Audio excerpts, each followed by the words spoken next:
Imagine being locked inside your apartment for 4 years. The virus hasn't gone away. It's mutated into COVID-23, and it has a 50% mortality rate. If you step outside, you're shot. If you get sick, the government breaks down your door and drags you to a brutal quarantine camp called the Q-Zone. Only people allowed outside are the immunies, people who are naturally immune and wear a yellow bracelet to prove it. Meet Nico, a fearless bike courier who roams the deserted streets, making deliveries for the wealthy elite. Because Nico is immune, he has a freedom that most people only dream of.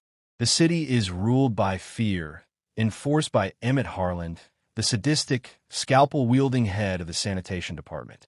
Meanwhile, the rich are surviving by paying off corrupt executives like William Griffin, who secretly runs a black market ring selling fake yellow immunity bracelets to anyone with enough cash. Everything shatters when Sarah's grandmother suddenly falls ill. The apartment's automated temperature scanners detect her fever, and the system immediately locks down the building. Nico realizes he has less than 24 hours before Harland and his lethal sanitation crew arrive to drag Sarah to the Q-Zone. Desperate, Nico knows there is only one way to save her.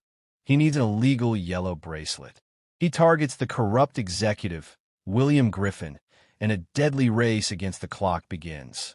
As Nico hunts for the bracelet, Griffin's black market operation starts to unravel, drawing in May, a vulnerable online singer who threatens to expose Griffin's entire criminal empire. The tension shatters in May's neon-lit motel room. William Griffin arrives to silence her for threatening to expose his operation. Cornered and defenseless, May is seconds away from being murdered. But Dozer, a disabled veteran who has been her digital guardian angel, intervenes. From his remote apartment, he pilots a weaponized surveillance drone through her open window.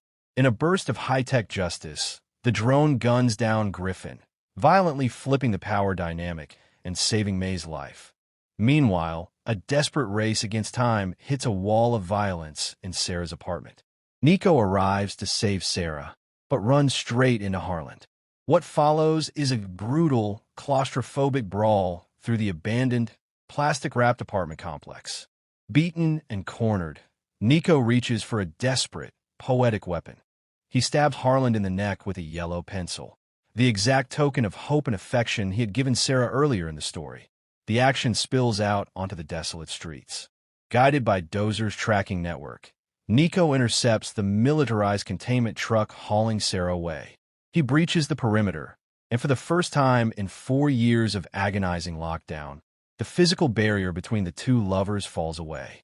As heavily armed guards surround them, Nico slams a stolen yellow immunity bracelet onto Sarah's wrist. The system is legally forced to stand down. The terror of the dystopian regime fades into the background as Nico and Sarah finally share their first real, physical embrace in the open air. With their freedom secured, Nico and Sarah drive off on his motorcycle, leaving the walled city behind for a life along the coast.